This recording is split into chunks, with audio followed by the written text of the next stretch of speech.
listening to Radio Sputnik. Telling the untold.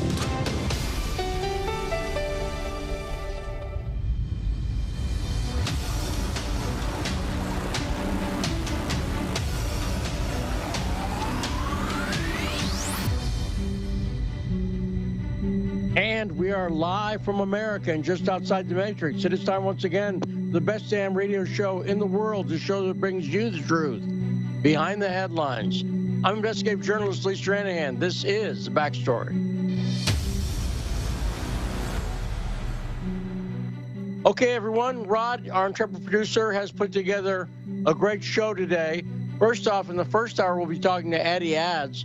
He was down in New York covering the Ghislaine Maxwell trial, and he would come on with us and talk about it. We haven't talked to Addy in a couple weeks now, and there's been some updates in the Maxwell situation. So we'll talk with him about that in the first hour. In the second hour, our great friend Jim Hoft from Gateway Pundit, one of the most read sites on the right.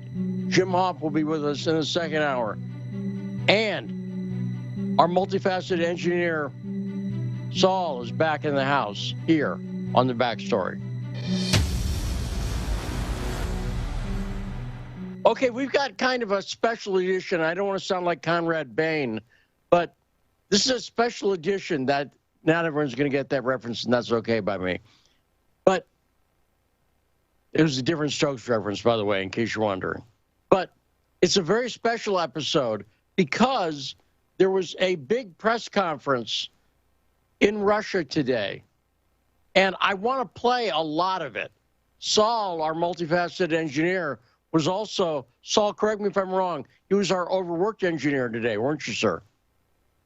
Just a little bit. And that's why I tried to, did you notice I called you early? Because I knew that it was going to be a lot of work. So I tried to, destroy as much of your day, I guess, as possible. But here's what it is. And I don't like usually running these things because Sergei Lavrov, the foreign minister for Russia, speaks Russian and therefore goes through a translator. And it's kind of irritating to listen to and somewhat confusing sometimes. Like if you're listening through a mono system, you'd hear Lavrov about as loud as the translator, and it sounds like two people talking, one in English and one in Russian at the same time, because that's exactly what it is. But, so I knew Saul would have to do some extra work to make it more enjoyable for you, the listener. But we're going to play a lot of this press conference between Sergei Lavrov and the new foreign minister over in the UK, Liz Truss. And do you know what I say about that, Rod? Yeah, I'm waiting for you to tell me. I'm gonna drop a little hammer. Can't trust this. That's also Public Enemy. But I'm just saying. So I don't trust her one bit. You see what I'm saying? You can have fun with her name all day because it's Truss with no T at the end. But if you use sentences where you would use the word trust with a T at the end and exchange her name, it's kind of funny. It's fun to do, at least, in a juvenile way. So let's start with the statement Lavrov made. This entire thing is over at the YouTube. If you go over there and do a search for Ruptly, R-P-U-P-T-L-Y, Ruptly is like the dude with the camera division of RT, where they send some dude with a camera phone or whatever. I don't know what they do exactly. It's not my business. But over at RT, Ruptly is a lot of the footage. There's good footage there. You'll see the Ruptly logo and a lot of footage I steal for this very show, for the video portion of it. So let's start, Saul, with the statement from Lavrov that we talked about at the beginning. And I'm going to break this up. We'll play long chunks of it because I want you to hear it unaltered, unfiltered. I want you to hear exactly what Lavrov said and exactly what Truss said, and you'll see why I was making fun of her name. I don't trust this lady one bit. She's a liar, and you'll hear her lying, continuing to lie, as though Russia is about to invade Ukraine anytime. and Lavrov doesn't know what to do. You can hear it at some points here. He's like, because how do you answer somebody, Rod? Don't punch Saul. You hear me? Stop. You're imminently about to punch Saul. Don't do it. Now, I must. But Rod, those are just words. I don't see you doing anything. Have you moved further away from Saul, and are you now facing in a different direction? No. Oh, right. Do you know why you're not? Because you weren't going to punch Saul, right? So I've asked you to de-escalate, Rod, and you'll hear, by the way, here's something you'll hear later. If you hear somebody with an English accent, they're lying. Whether it's Liz Truss, the foreign minister, or any of these knucklehead reporters they have. By the way, the media in the UK apparently sucks just as bad as it does in the US.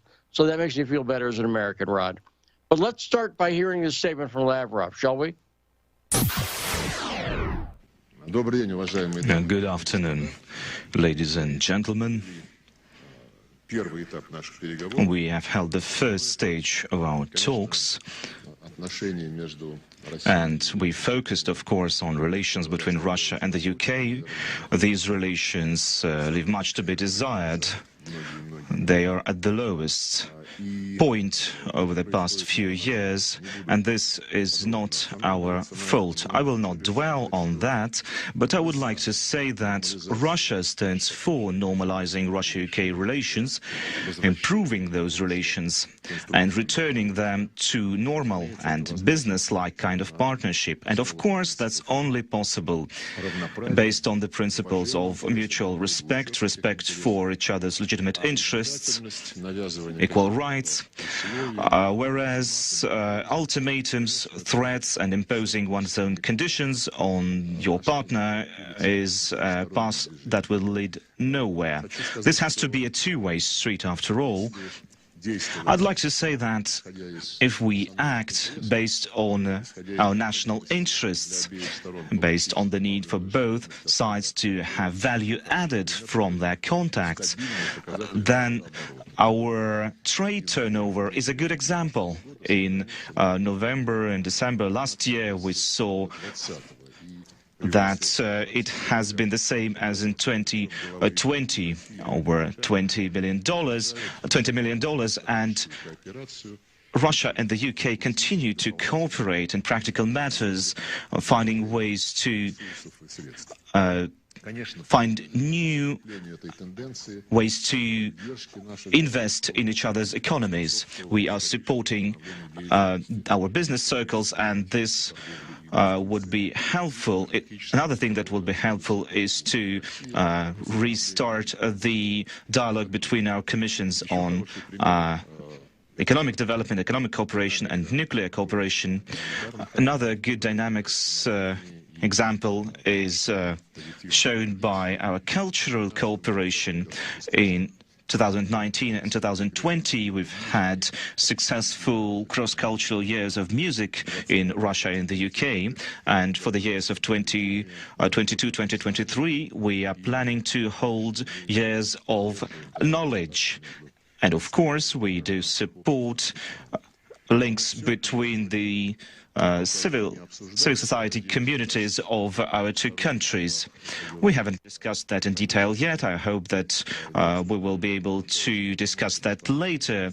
Why we haven't discussed that is because Ms. Truss has asked us from the very start, and in fact, she has expressed her desire to discuss Belarus, China, Iran, and Ukraine, and we have focused on, of course, on the implementation on the Minsk protocols, which are ignored by Kiev, by the Kiev regime. We have talked about steps that Russia is taking to try to have those that have sway over the Kiev regime to make Ukraine actually carry out its agreements that it has signed up to. Unfortunately, various sides have different interpretations of the Minsk protocols.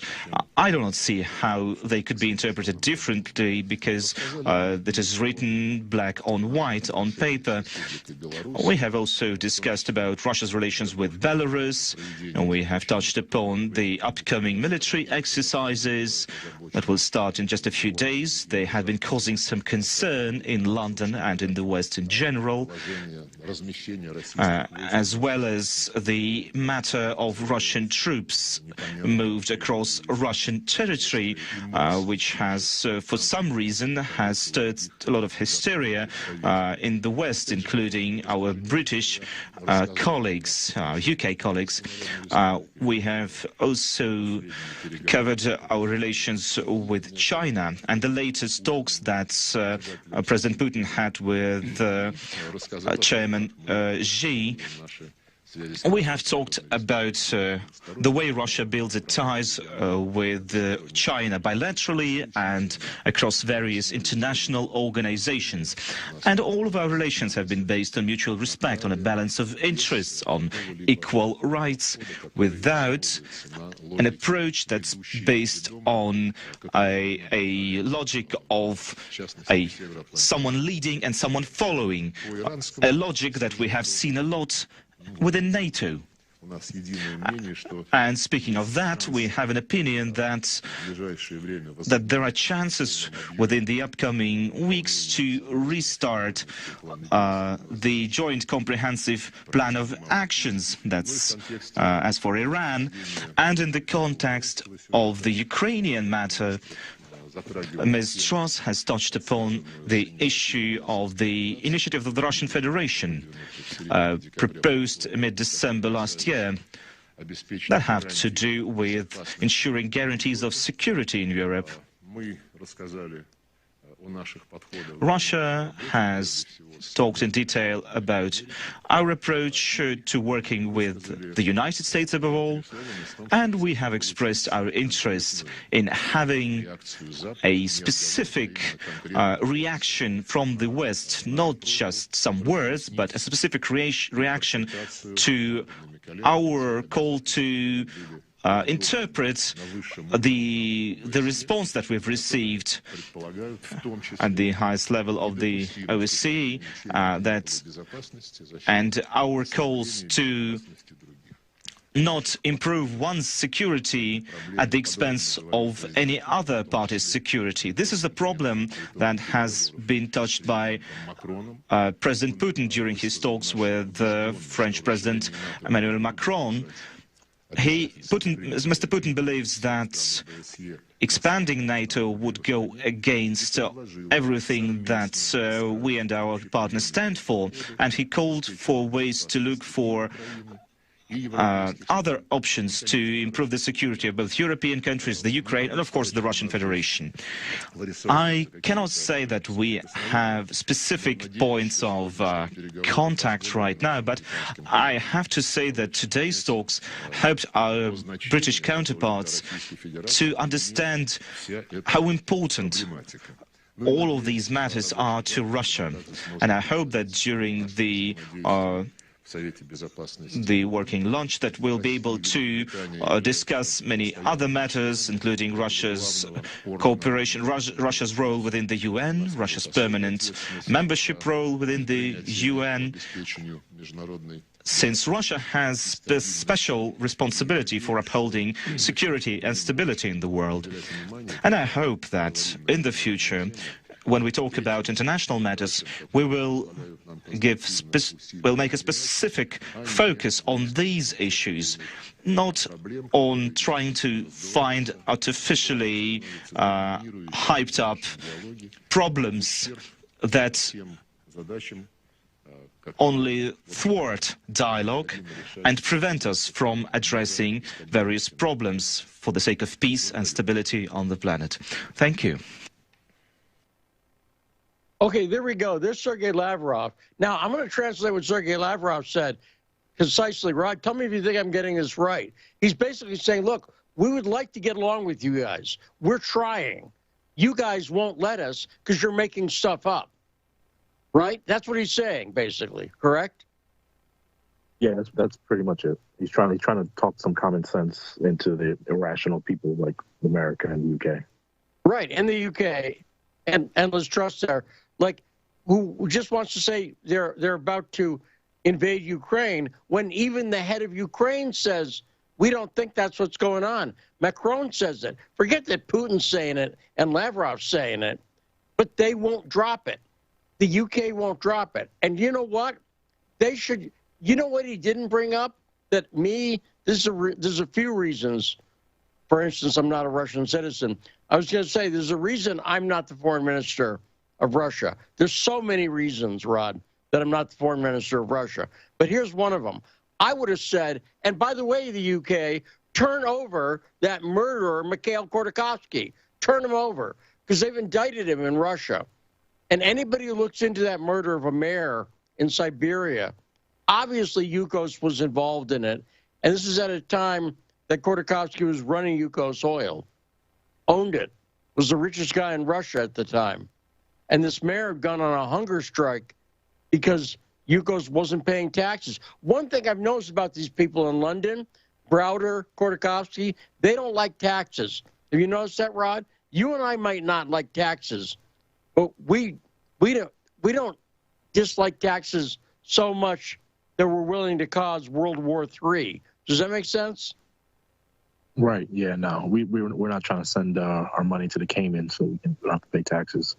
That's right. Or we don't renounce our citizenship as traitor from a commie family, Bill Browder. That's who he is, a traitor from a commie family who was spying for Stalin. Both his grandfather, Earl Browder, and his grandmother were both spies for Stalin.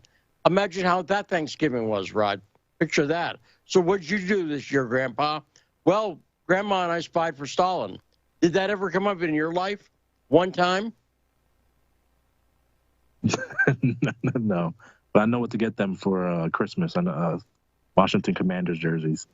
But Bill Browder, you're a punk, you're a coward, and you're a traitor to the United States. And when you testified and you raised your hand, they should have thrown the cuffs on you. They should have put your arm behind your back and then done that move where they push your, when they push your arm up, when they put the arm behind your back, Rod? I don't know if that's got a name, but it's something cops do when they're acting mean. You know what I'm talking about. Right. Yeah, I know what you're talking about. I would have liked to have seen Browder's face. His weird rat-like face, which it is, right? He does look a little like a Disney rat, doesn't he? Admit it, a little bit, with glasses. He looks more like a slug. Okay, slugs. To me, I can't even think of the way slugs are just slugs. So, but anyway, we don't like you, Bill Browder. That's the point. We don't like you. And you're a criminal who moved to London, renounced your citizenship, and you and Khodorkovsky, I'm sure, can get tea and crumpets. Yeah, crumpet-eating bastard. I don't even know if that's an insult, but I'm sure crumpets, people who like them, they're fine. So I'm not, any of our UK listeners, I'm not knocking crumpets in general. It's all I could come up with on short notice. But anyway, now let's hear what Liz Truss, speaking of a crumpet-eating bastardette, is there a word, a female equivalent of bastard? Oh, there is, but I can't say it. I can say bastard, right, Saul? You can say bastard. Yeah. But I can't say the female equivalent, the word for a dog, right? A word that Hall & Oates used in a hit song. I can't say that word, right? You can't. Just like you can say, I pricked my finger, but you can't say the opposite. I see. Good point. George Carlin. Good point. Well, yes. Good reference. So let's play Liz Truss. Let's see what she has to say. And by the way, she's got an English accent, so she's lying. That's the way to tell what's going on. When we get to the reporters in the UK, they lie in the form of a question. Let's hear Liz Truss, Foreign Minister. Good morning. Minister Lavrov and I have discussed some very serious issues today. that have a bearing on the future peace and stability of Europe. As I have said, there is still time for Russia to end its aggression towards Ukraine and pursue the path of diplomacy. But NATO is very clear. If that path is not chosen, there will be severe consequences for Russia, Ukraine, and the whole of Europe. Russia is a country with a rich and deep history. It has extraordinary prowess in fields like science and mathematics. There could be huge opportunities ahead for the people of Russia. However, the aggression by the Russian government and attempts to relitigate the past are seriously undermining Russia's international standing.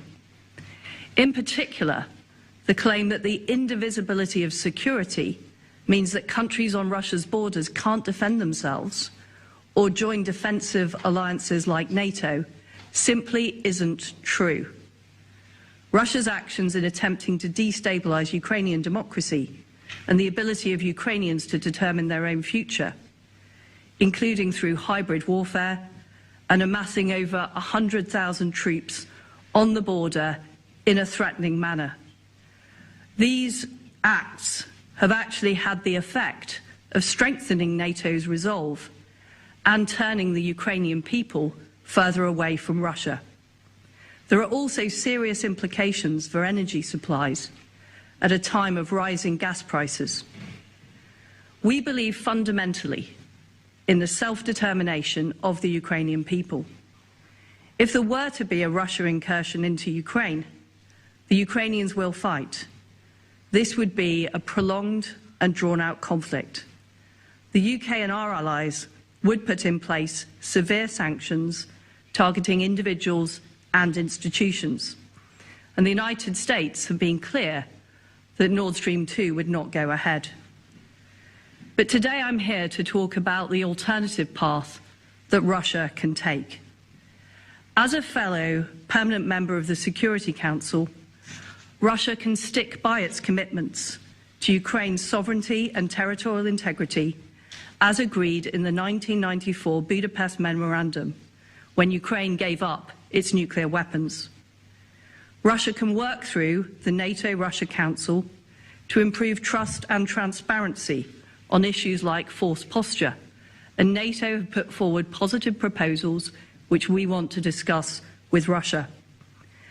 And also, we can work together with other P5 nations to stop Iran obtaining a nuclear weapon, which Minister Lavrov and I also discussed.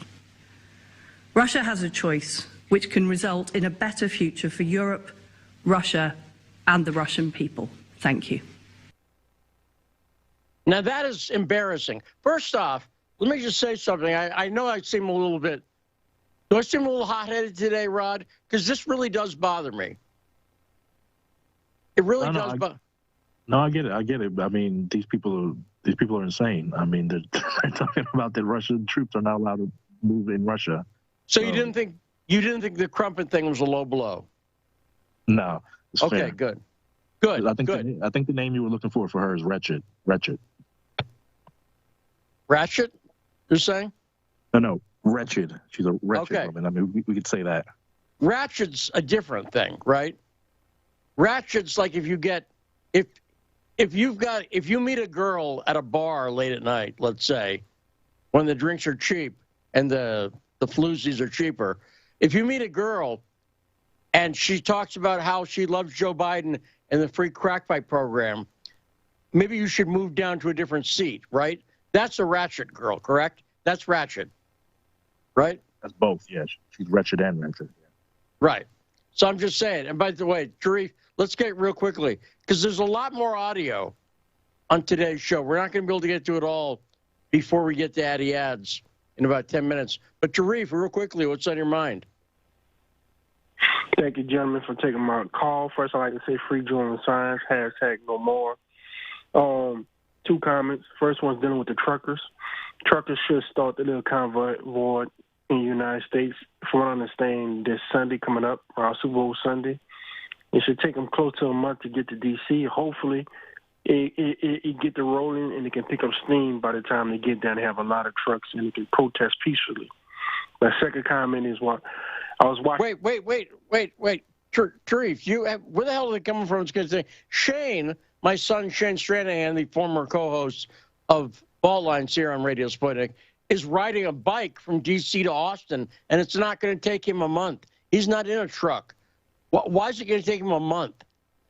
Why the slow roll? Do you know? It was a little article I read, some of it, and it was saying that it was going to take anywhere from they'll make it to mid-March to maybe the end of March, taking their time picking up a steam or whatnot to get as many people as possible to join the convoy. Because it seemed like it's spilling across the border already from Canada coming here. They got that bridge. I think it's a bridge in Detroit that connects to one of those provinces in Canada where they're blocking the bridge right there.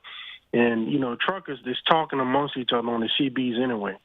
So we're going to see the next. Well, I'm just saying a month. Rod, you know this. You can get across these great United States in like 3.5 days. 2 days if you wear a diaper and pack some sandwiches. You know what I'm saying? Like, remember that one astronaut who wore a diaper? Remember that lady? Remember the diaper-wearing astronaut? Yeah, I know what you're talking about. I wouldn't know, and I don't want to get into details. But I know you're not organizing this, Tarif. You happen to be on the phone, so I was asking you. Go ahead. What's your next point? The last one, I was watching a clip from Joe Rogan podcast, which I'm watching the podcast right now. He has David Smith on, and David Smith's pretty heady on current affairs, dealing with geopolitics or whatever. I don't really, watch his stuff too much, but he brought up in a conversation with Joe Rogan, he brought up the thing. He was talking about Colonel Douglas McGregor. Remember him? He was like part of the Trump administration, all that, and he was saying the colonel was saying that the U.S. should pull troops out of different places around the world, and also it'd be a good thing, in my opinion, if Joe Rogan can fight him on, because Colonel McGregor had firsthand experience of being, working at the Pentagon and whatnot. He might tell him some things on air about how he was getting messed around and Trump was getting messed around, how the deep state was basically lying to him, saying they'll do things and they wouldn't do it. And, hey, that'd be good if they get him on, right? What you think? Yeah, but no, I appreciate it, Tarif. Great call as usual. Again, I'm seeing nothing. Trump has not learned a damn lesson at all, as far as I can tell. Period. He would make the same mistakes over again. And just the fact, as Rod pointed out, that he's not kicked Ivanka to the curb, and I don't mean literally, but you know what I'm saying. If he kicked Jared Kushner literally, I'd be okay with that. But, not punched him, just kicked him maybe in the shin or something. I'd be okay with that. Because an old man kicking in the shin is only going to do so much damage. Right, Rod? Would you let Trump take a shin shot at you for charity if that came up? I mean, for the right price, yeah. The right price, yeah. Right. There are some things you wouldn't do even for the right price. Right? Some of these MFA fighters, if I said, could I take one of those guys and they could punch you in the face for charity, you'd go, no thanks. Right? Because at a certain point, that'll kill you. And that's not, dying for charity helps nobody. We should talk to Mark Frost about that tomorrow when it's Frosty Variety. But do we have a short clip before we get to Addie, Saul, like a 5-minute one that would make sense to play next? The next one is 1 minute. Okay, so let's play that. Perfect. Great job, Saul. So let's hit the next clip from this Lavrov Truss press conference today in Moscow. Steve Rosenberg of the BBC first, please. Thank you very much. Foreign Secretary, first a question for you. A few days ago, you posted on social media this. You said about Ukraine, Russia's actions show their claims to have no plans to invade are false. After today's talks, do you still believe that Russia has plans for a further invasion of Ukraine? And a question for Foreign Minister Lavrov. We're increasingly hearing the phrase coercive diplomacy to describe Russia's actions now, this combination of political demands and muscle flexing. Do you believe that coercive diplomacy is working for you? And is this what we can expect from now on? Is this how Russia will be conducting its foreign policy from now on? Thank you. Well, Steve, the facts speak for themselves. We have seen the amassing of troops and weapons on the Ukrainian border by Russia in a threatening matter. And we've also seen the establishment of cyber warfare and other forms of hybrid warfare to seek to undermine Ukrainian democracy. But why I'm here in Moscow today is that Russia has a very clear choice. They can pursue the path of diplomacy, work with NATO to improve European security, or continue down the path that they have been indicating by amassing troops on the border in a threatening way. Now, you heard what he did there, Rod. He snuck in a few premises. First off, did you notice the word further invasion? Did you hear that? Yeah, I noticed that part. Right. There was no invasion. The people of Crimea, if that's what you're talking about, you crumpet-eating bastard, if that's what you're talking about, voted in a referendum. See, that's democracy. The democracy that you limeys pretend you care about. You don't care about it at all. If you did, you would have said something about Zelensky and the government in Ukraine arresting Medvedchuk and shutting down TV stations. That wasn't particularly a pro-democratic move. Did it seem? Or the Maidan in 2014 overthrowing Viktor Yanukovych, who was democratically elected. And by the way, the Maidan happened about 3 months before an election. In other words, they overthrew him. They didn't even want him there another 3 months. That was not democracy. There's no democracy there. It's a puppet show, and guess who's got their hand up Zelensky's butt? The answer is people with a British accent. And the other premise he snuck in there, in the second part of his question, is he says, well, some people are calling this coercive diplomacy. And so, I'm not doing the right British accent, but it's all I can do. So he says, some people are calling this coercive diplomacy. So how's that working for you, eh? Right? Now, first off, they're not calling it coercive diplomacy. Other people are. And I'll bet those other people also have the Ponzi British accents. Right, Rod? You see what I'm saying? Yeah, no, that's over here we got the military industrial complex that gets media love, and I don't know what you call the British industrial complex, but that's what the military complex over there, but that's what they're covering for. It's the Prince Harry industrial complex. That's what I'd call it. Prince Harry and Meghan. But by the way, why do I thought they'd quit the royal family, but they seem to be hanging. I'll put it like this. They're like someone who says, okay, it's been a great party. I got to hit it, Rod. I'll see you. And then an hour later, you see me hanging around the back trying to pick up drinks that people have put down. I haven't left the party yet, right? I announced I was leaving the party, but I'm still at the party. Harry and Meghan have not left the royal party yet. Have you noticed that? Yeah, I think they might have got that early Biden crack pipes. So, you know. No, right. And I'll tell you, when I see Harry, you know, putting boxes on a shelf at Costco or something like that, working at the Walmart, they don't even bag your stuff at Walmart. They just direct you to the self-service machines. You know what I'm saying? So you can. I don't like. I'll admit it. I don't like doing my own grocery bagging, and I even don't like scanning them. Do you like scanning your groceries, Rod? Be honest. I don't mind it. It's just sometimes the fruit, you know, you got to weigh it and scan numbers and all that. So besides, I don't mind it, especially if you're trying to get in and out real quick. If I'm paying $7 a pound for ground beef, you can scan the thing. I don't want to have nothing to do with it. Go, you do it. And by the way, put it in a bag. And by the way, and I have to tell them this at the other grocery store I go to every time. I got to tell them to double bag the paper bags. I like the paper bags because I can use them as a garbage bag on my floor. They just stand up right there. But when I get them home. But they don't double bag them. And they put in like 15 pounds of stuff. They're not magic. These bags are not made of magic. They're made of paper. And so when I'm walking up my apartment stairs, the bag rips. And it's like they haven't figured out. Because, you know, what I'm drinking right now, Rod, in my mason jar here is cold brew coffee. And you know those big bottles of cold brew coffee they have? You know what I'm talking about. You've seen them at the grocery, right? Yeah, no, I know what you're talking about. Because it's easy. This way, on the short commercial breaks we take, I can run in and just pour it, dump it in, boom, done. No muss, no fuss, done. But they're heavy.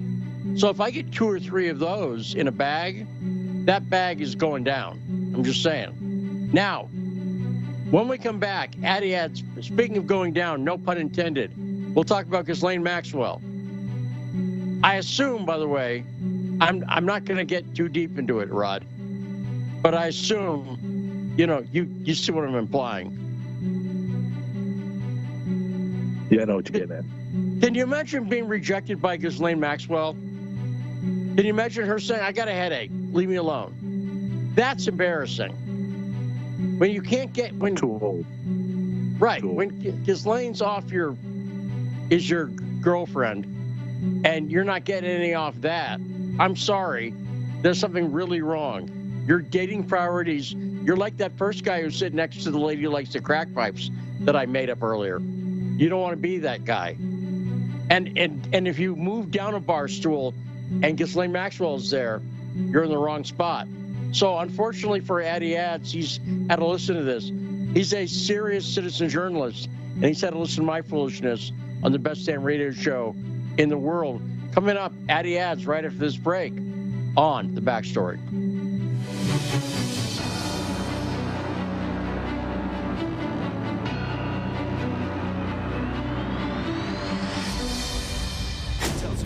Want to talk? Get in touch with us at radio@sputniknews.com. So, Sean, what do you want to talk about today? Well, Bob, that's easy. I want to talk about the need to stop the development of self-driving cars. Again, Sean, you're driving me nuts. I think the self-driving car thing's already out of the gate. No.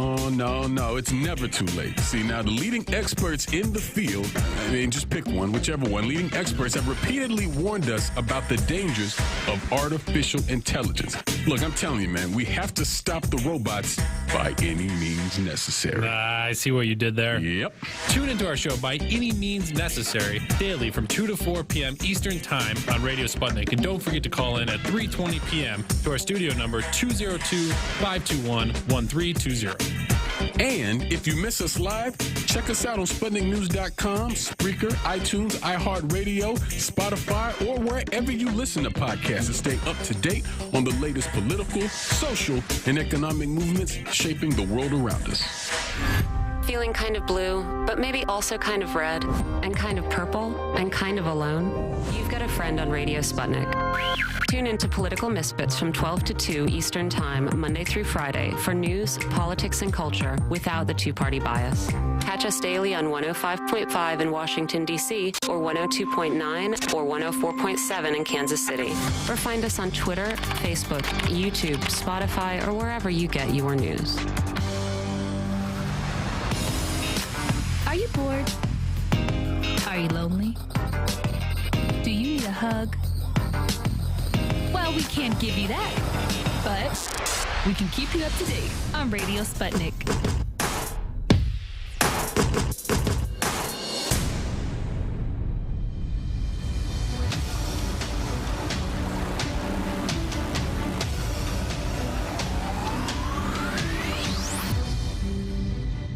And we are back, 105.5 FM, AM 1390 in Washington, D.C. is where you can catch Radio Sputnik and The Backstory.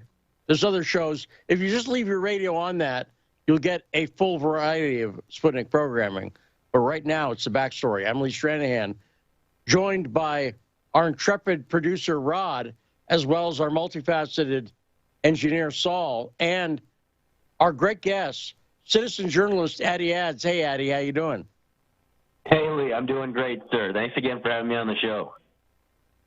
Yeah, so no, Addy, so just on a personal level, you've got to be, you were covering the Ghislaine Maxwell trial for weeks in New York. It's got to be nice just to be able to hang out at your house or your apartment or condo or whatever your pad is, right? Is it nice not to have to go down in front of the courthouse every day? Be honest.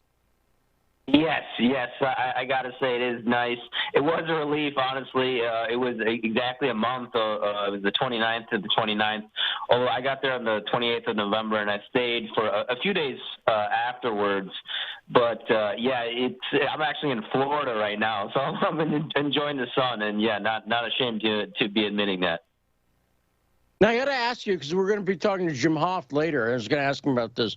Are you down there? Because CPAC's coming up in Florida, I know, very soon. Are you down? Are you planning to go to that by any chance? Oh, wow. I may have to do that. I actually didn't think about it, but I'm going to be heading back up to New York at some point in the near future to talk to somebody about doing a broadcasting show and then possibly to do some other interviews as well. There's a few in-person interviews I didn't get to. But, yeah, I was just, in Florida to do my own investigation into this other reporter's death, and then to kind of get away into the sun to finish up my book on the trial, which I actually just finished, Lee. I was set back a few days because my laptop crashed.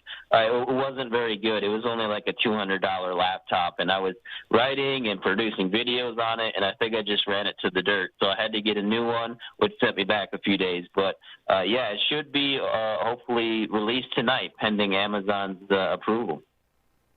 That's great. What's the title going to be? Just so we'll pimp it like an NFT. What's your title going to be here? Yeah, so it's How to Cover the Ghislaine Maxwell Trial is the title. No subtitle, just keeping it kind of short and sweet and to the point. Taking, the reader through my experience pretty much day by day of the trial, with the exception of a couple rest days, which there were a couple in there, believe it or not, and then a few days where nothing was going on, but I was still kind of doing stuff in the city. Takes you basically from the 29th to the 29th, and I'm going to have a version where there's pictures and then a version where there's just text, just because of the price difference for people. It can be a bit once you get up there in pages. So, yeah, ebook and paperback, and yeah, I'm just as with any writing project, I'm just glad to be pretty much done with it. Yes, no, that's great. And you were writing it while you were down on the ground. You'd write as you were covering it. Yeah, I would, and I did use some of the stuff I had written for it. Some of it I changed just because of the formatting. The pieces I was doing throughout the trial were a little shorter, covering either a few days or even just a single day of the trial. Sometimes a week as well. I would kind of do a recap at the end of the week.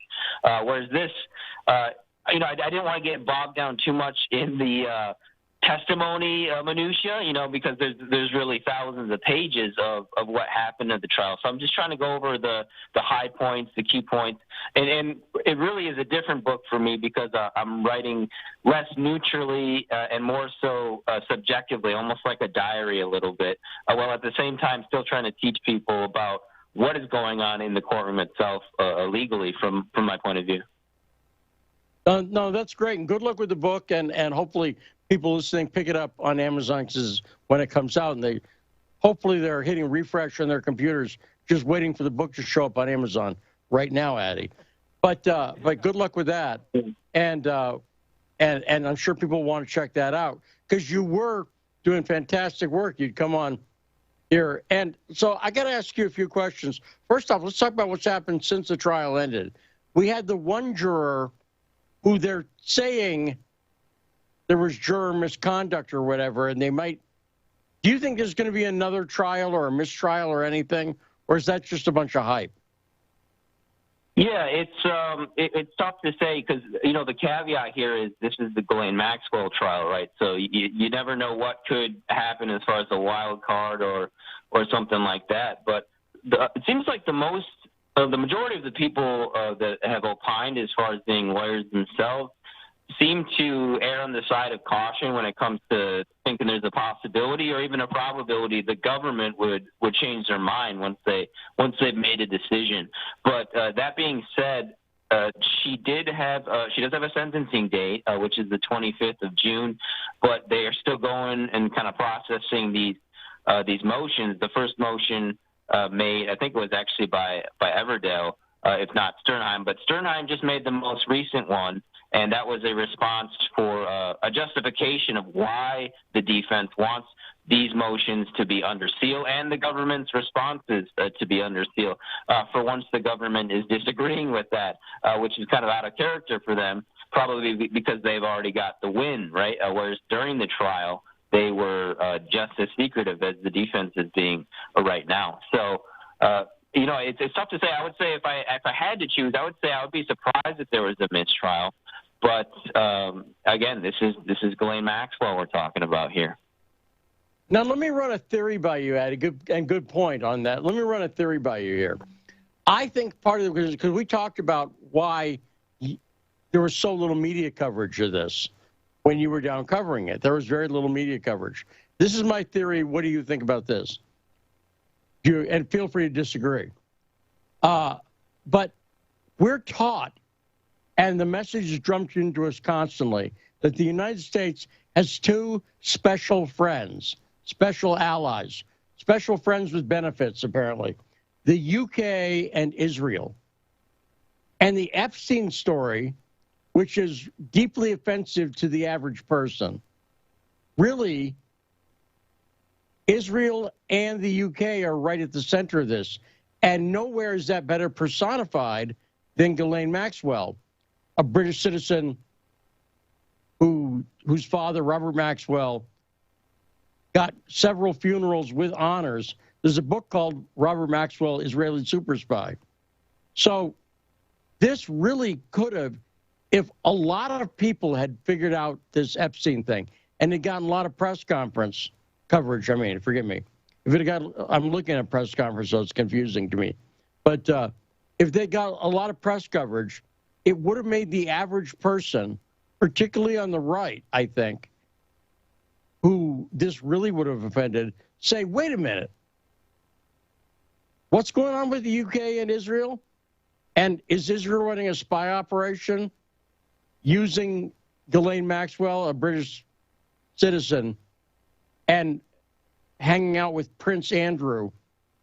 You see what I'm saying? I think if there had been a lot of focus on it, it would have made a lot of people question those relationships, and neither of those countries, the UK or Israel, wants anybody getting too deep into this. What say you about my theory there? Is that wacky, Addy, or what do you think?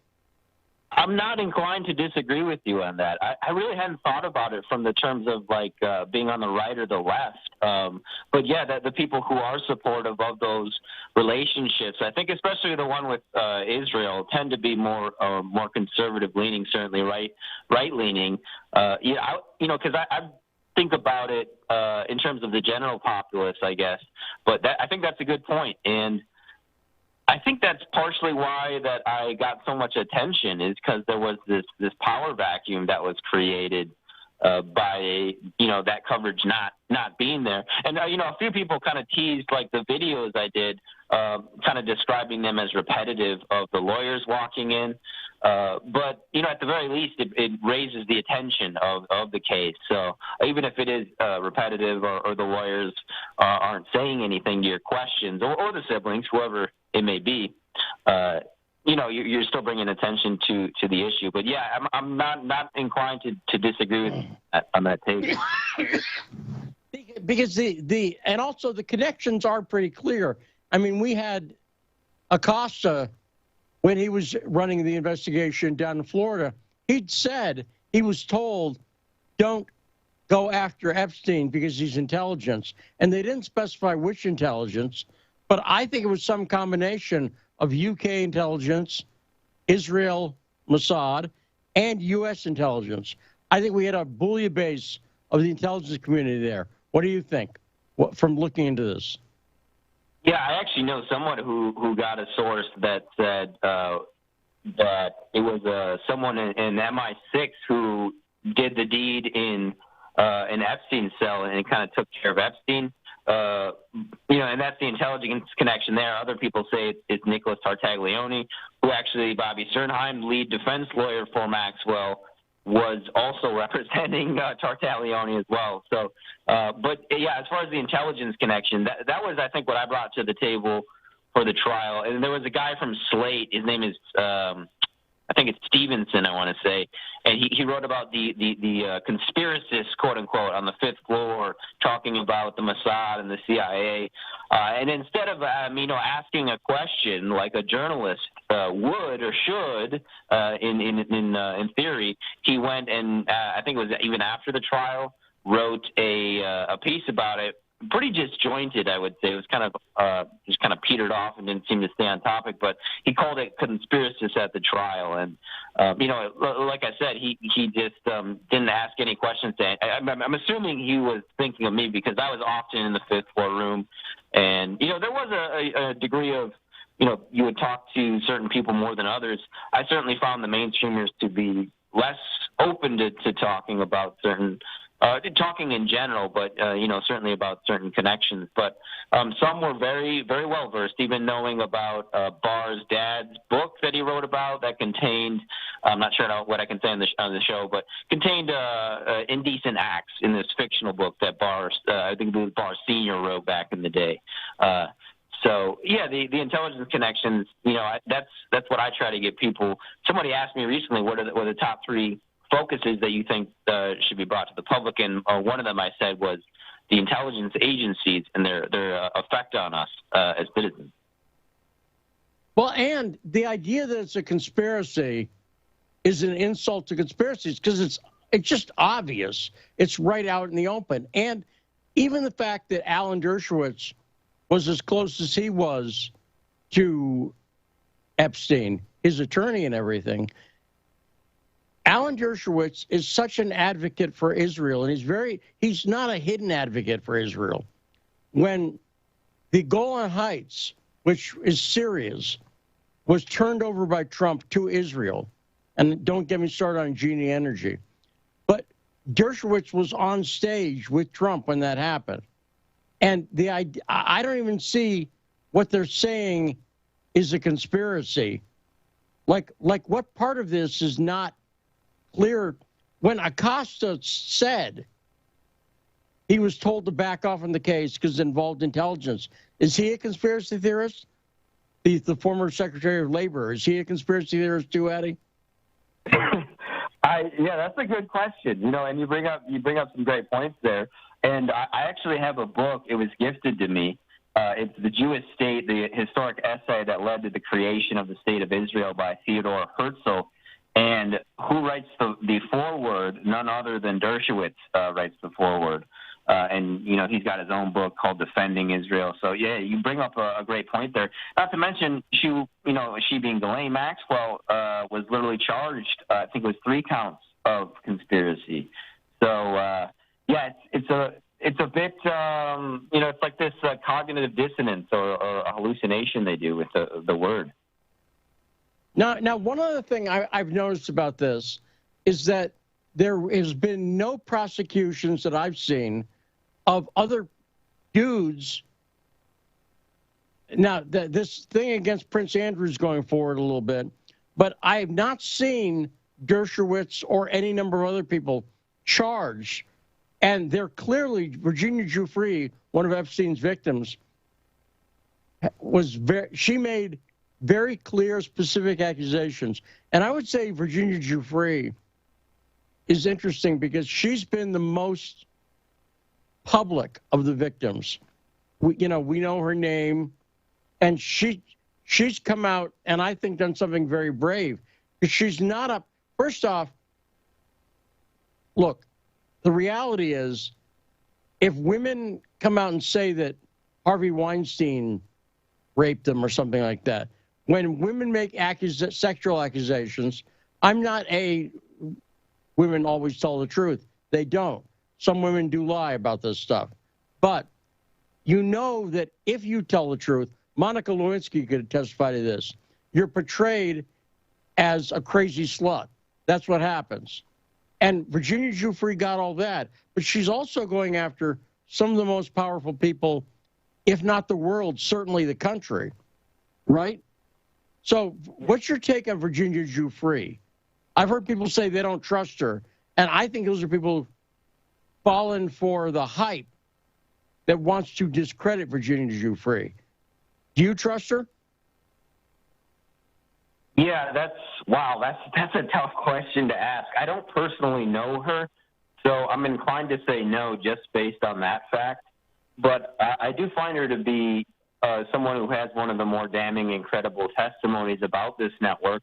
But, this is getting pretty deep, actually. I've discussed it before with people in the past, this idea of a KIDON, which is, to my understanding, a group of a dozen Israeli Mossad agents who work together longitudinally over the course of years. And this person that I was talking to was basically saying they assessed her to be a member of the KIDON and someone who was part of that. I don't personally ascribe to that take, and that's a take that I don't think I've heard anybody else say, but it's, I think that's the great thing about these long-form shows is we can talk about all these things. But, as far as the civil suit, even the criminal suit, which may be incoming for Prince Andrew, you're not really inclined to root against Virginia Roberts Giuffre, right? It feels, I think, for most people, a bit unnatural when you understand, what kind of protection and behavior that Andrew has been under and partaking in. So, that possibility is always there. My only, I think, the related question I want to bring up is where I just don't understand why more victims haven't come forward, not just to be called as witnesses, but just in general. There had to have been thousands, certainly hundreds of victims, I think, to put it very conservatively. So that's the only reason that gives me pause about, any of these people is just a limited number of them. But again, like you mentioned, these are the most powerful people, certainly in the country, if not the world, and they have the ability to hire mercenaries and thugs and people to intimidate and do worse. So that's also what we're kind of dealing with here, either as spectators or participants. Well, obviously, you know the Epstein story very well, but it seemed to me that Jeff Epstein and Ghislaine Maxwell targeted girls who were in trouble already, who already had troubled childhoods, right, and needed money and probably had a history, some drug use and maybe sex work or something like that because they had a troubled childhood and teen years. It seemed like they picked those women because who's going to believe them? You see what I'm saying? Am I right on the victim profile? It seemed like they picked people that, it was rare that they pulled someone from a good home. Does that make sense, Addie? Yes, that is. I think that's spot on. I'm not sure if there's even an exception to that. They were all, lower class, poor. Some people might describe them as living in neighborhoods that are filled with like trailer trash or white trash, to use an epithet that some people might describe them as. But yeah, certainly poor girls with not stable home lives, either one or both parents being, not stable, right? Either not even present or having some sort of issue financially or substance-wise. Yeah, that's pretty fair to say, and that's why. And hey, Addie, listen, we're out of time, unfortunately. We're at the top of the hour break. We got to go, but come back on again real soon. Good luck with the book, everyone. Check out Addie Add's new book. We got more coming up right after this on the best damn radio show in the world. It's The Backstory.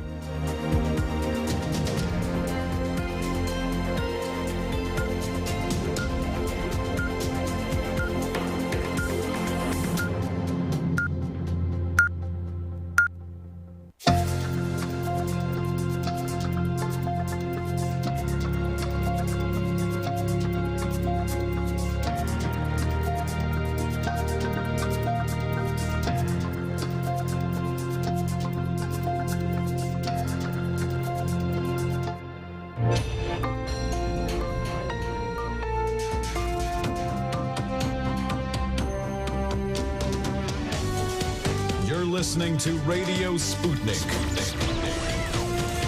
Telling the untold.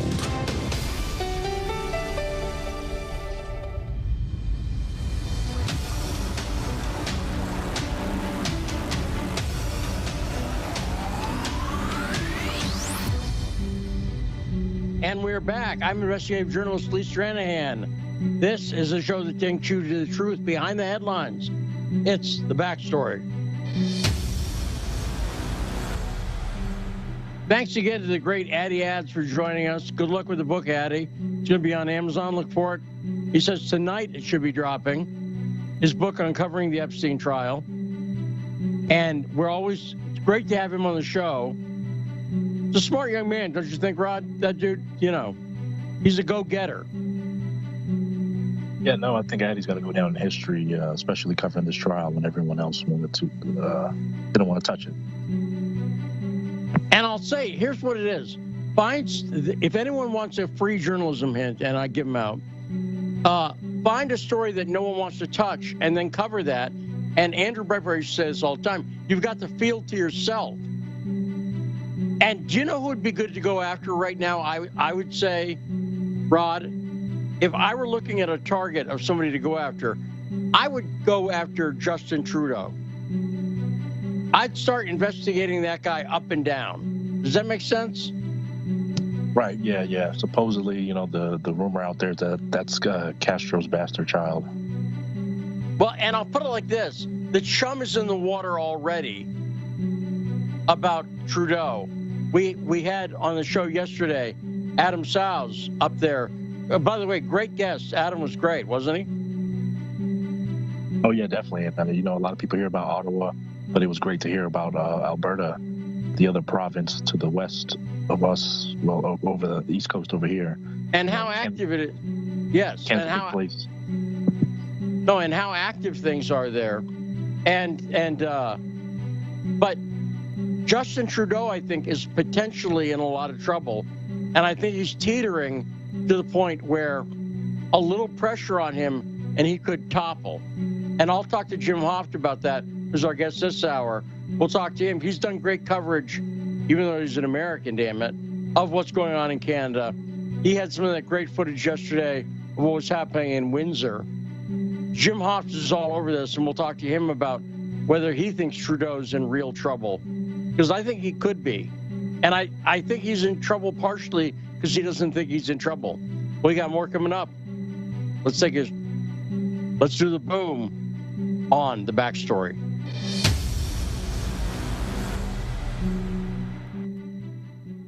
Okay, 202-521-1320. Before we get to more audio of this Lavrov Truss press conference, I want to get to my friend Jen real quickly. Jen is on the line. Hey, Jennifer, how you doing? Good, thanks. How are you? I'm groovy. I'll call you later, I swear. Yeah, I've heard that before. Addy Ads really impresses me. Wait, stop. That sounded bad, Jen. When you said that, Why? I don't want people to get the wrong impression. You weren't talking like me, like something. I'm teasing. It's a joke. Come on. I know, but people talk. I'm just saying. And if people are part of the radio audience and they go, what the hell was Jen talking about? I just want people to know I love Jen. Jen and I are good friends. We just haven't talked in a few days. You always call back when you say, you always call back when you say that you're going to. So it may. And see what happened. I'm going to explain this to Rod. Jen called me about 40 minutes before the show started, and we hadn't talked in a couple of days. And I said, I'm prepping for the show, but let me call you back. So I kind of blew her off, but not, because I have a job that I'm doing right now. And, but that's what happened. So that's what I was referring to.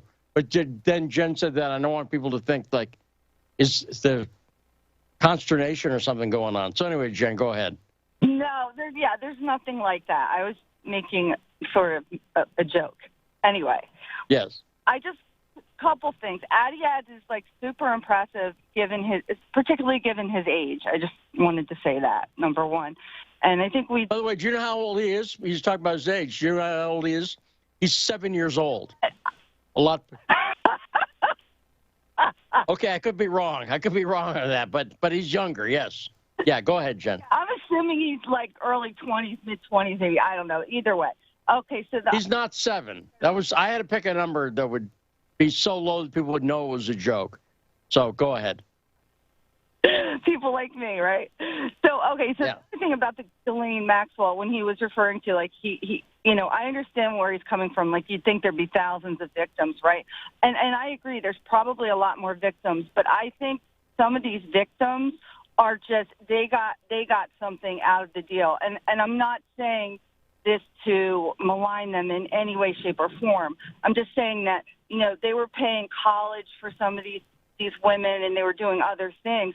And some of these women may have made successful careers for themselves at this point, much like the actresses on Harvey Weinstein's couch, and they just don't want to deal with maybe having their life threatened or being dragged through the limelight in any way. And so they've just accepted that and dealt with it in different ways. That's one of my theories anyway. No, I agree. And I think what happened to Virginia Giuffre Roberts is a good example of what can happen, which is she's slut-shamed is the term, in the trial. They were trying to make it out in the trial. Classic. Yeah, it's classic. It's totally expected. It's plan B, expect it. If you're a woman, you're telling the truth, or if you're lying, I have no words for women like that. But if you're telling the truth, just expect it. And so I agree. These women that come forward, they are risking their life, in my opinion, and their reputation and their own sanity by coming forward. So they're very, very brave. And I should point out the trial was the second. Epstein had already been found guilty. So we knew that some of this stuff had been adjudicated. Why go after the victims who had already been, you already had a guilty? We know what happened with some of these people, but they still trashed them. I'm just amplifying what you're saying. You see what I'm saying? They still trashed them, even though it had been settled. So go ahead, Jen. This is the other thing that I find interesting is, do you know Kathy O'Brien? I think that's her name. I might be getting it wrong, but she's a woman that's come out with her husband, and she's written a book, and she's told stories and things like this. And when you hear the story she tells, that she's this MK Ultra victim from a young age, and she was programmed with this alter ego, and she's had sex, and she alleges with all these different presidents, et cetera, et cetera. Okay, I don't know if her story is true or false. However, her story is believable given the things our government has done, given the stats, what we know about MK Ultra and LSD in the 60s, given these other things, right? And so, when she comes out and says this, if it's all true, if it could be proven true, it still sounds insane, even to me, when I distrust the government to begin with. So to the average person, it's going to be very easy to discredit this woman, right? And so it's hard to come out. First of all, it's hard to break out of that mindset if that's what they've done to you. And secondly, come out and say it, because you're going to be trashed. And so same thing with these women. They're coming out accusing this man, Jeffrey Epstein, who's affiliated with Harvard and presidents and everything else, of these horrible crimes. They are going to sound crazy to a lot of people, right? Maybe not me or you, but to a lot of people. So that makes it even more brave of them. And the former prime minister of Israel, Ehud Barak. Let's point that out, too. Conspiracy theorists, my butt. We have photos of Ehud Barak going into Epstein's mansion around the same time as young honeys are going in, right? Yeah. Those photos are there. That's not a conspiracy theory. No. Right? I'm not. It's a conspiracy. It's a conspiracy, and it's a theory, and it makes sense. We have plausible, explanations. They've turned conspiracy theory into something like a nutter, but it's not. Like, a conspiracy theory is a theory about people who are conspiring to do bad things. That's what they were doing and hiding it. So, yeah. Now, I want to play more of this thing. So anything else, Jen, before we move on here? Oh, that's it. And, yes, I was clearly joking. So, yeah, that was just a bit. Okay. No, good, because I love you. And so that's Jen. Jen, and by the way, notice I hardly ever tell Sharif I love him. And I I like Tarif and I respect him, but, you know, I'm not trying to hurt anyone's feelings, Tarif. I'm sure you're okay with that. But Jen is a close friend, and Jen, we'll talk to you soon. I'll talk to you pretty soon after the show, in fact. But right now, I want to play the next clip, Saul. Saul, I love you, by the way. I love you too, Lee. Okay, there we go. Now people can talk. So let's play. But you know what I don't love? Liz Truss, the foreign minister from the UK. Let's play more of this press conference with Lavrov today, where you'll hear Lavrov is increasingly, he's not losing it. He's a professional, but exasperated because what the British are saying is so stupid and it's such a lie that it's hard to counter. Okay, so hit the next clip. Yes, we have spoken in detail about that today. I'm truly disappointed that this is like the deaf talking to the blind, etc., or basically nobody's hearing each other. Unfortunately, our attempts to explain ourselves have fallen on deaf ears. Someone is saying that Russia is waiting for the ground to freeze so that Russian tanks in Ukraine could move forward. And I think this is the frozen ground that we have faced today in our UK counterparts. We have provided lots of facts, a lot of explanations of details, including those provided by President Putin and other representatives of Russia, but they have all fallen on deaf ears. Either our counterparts are not aware of any of these facts, or they are deliberately ignoring them. You have just quoted Ms. Truss that the claims that Russia has no plans to invade Ukraine are false, but this is not just the Russian government that's making these statements, it's also the Pentagon that's making these statements that Russia has no plans for an invasion. I have just read them.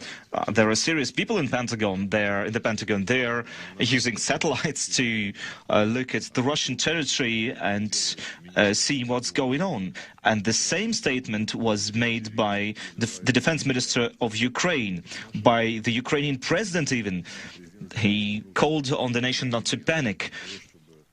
But it seems like our Western counterparts want to have an instrument to unbalance Russia and the situation overall, regardless of whatever negative consequences this hysteria might have for Ukraine as well. We're seeing investors fleeing Ukraine. We see capital leaving Ukraine. We see diplomatic personnel being evacuated from Ukraine, from Kiev. They're calling on people to leave the country as soon as possible. Now, we're thinking maybe it's the UK that's planning something, or the US planning something, that they're trying to evacuate their diplomatic personnel now.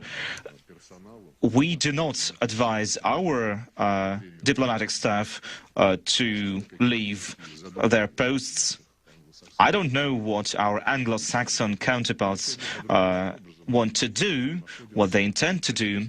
And today we've spent a lot of time trying to explain to Ms. Truss what our troops are doing on our own territory that is so concerning to the West. There are hundreds of thousands of troops, of foreign troops in the Baltic states. Recently we've heard Boris Johnson that the troops should also be sent to Romania and Bulgaria. So these are territories of other countries. But for Russian troops, they're based on Russian territory. So this kind of line we've heard throughout the entire conversation. I'd like to know why our colleagues are so indoctrinated when they approach the issues of security on the European continent. How selfish or how NATO-centric everything is when it comes to addressing Russia's legitimate concerns about its own security and how they only talk about parts of their responsibility for respecting the principle of indivisibility and collective security, and disregard the other parts of the agreements they've signed, because it is stipulated under those documents that no state can improve or enhance its security at the expense of the security of a different state. Neutrality is paramount, and there can be no situation within the OSCE when one country dominates, or a group of countries dominates, or an organization dominates, and there also a stipulation against any kinds of spheres of influence within the OSCE sphere. We have provided examples of these spheres of influence being set up deliberately, intentionally by NATO, by the EU, for example, in the Balkans, when they say that Russians have no place there, like they have no place in Africa, for example, or they have a special ambassador who is tasked in Bosnia and Herzegovina to influence legislation that has to do with language there. Isn't that specific ways to influence law there when it comes to the Russian language? And of course, we've addressed the questions asked by Ms. Truss when it comes to Belarus, when it comes to Russian plans for its partnership with Belarus. It all looks like a one-sided approach that is rooted in a view by the West that it has the ultimate right to demand all kinds of guarantees from Russia, whereas Russia is not giving any guarantees in return. This one-sided dialogue, this one-sided discussion is repeated and will probably be repeated in the responses that we are waiting for from the West when it comes to our concerns on the principles of indivisibility and security. And from what I've heard, instead of having specific responses from each of the OSCE member states, the European Union wants to make a unified document where there will be no nuance, no details by every specific member of the EU or of the OSCE. Once that happens, we will try to find ways out of that diplomatic impasse. As for what you've said, that Russia is trying to combine a coercive diplomacy with some kind of physical threats and diplomacy, if I understood you correctly, Russia has no desire to coerce anyone into anything. It is the West that are saying that the demand to carry out the decisions of the OSCE summits stands for coercing someone. That's not coercion. Our Western partners have all started using the term de-escalation, one after the other.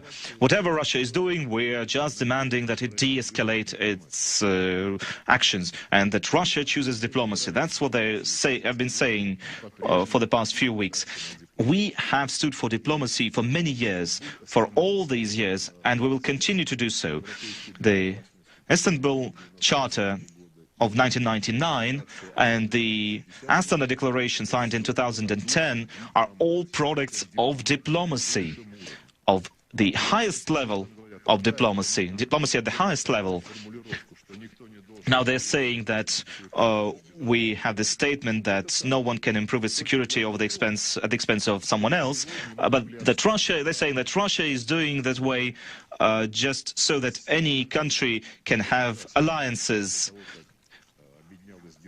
Well, we have been sort of cheated. Russia has been cheated and wronged for many years and many times when it comes to various agreements and obligations by other states. We have welcomed many agreements within the OSCE when it comes to the indivisibility of security.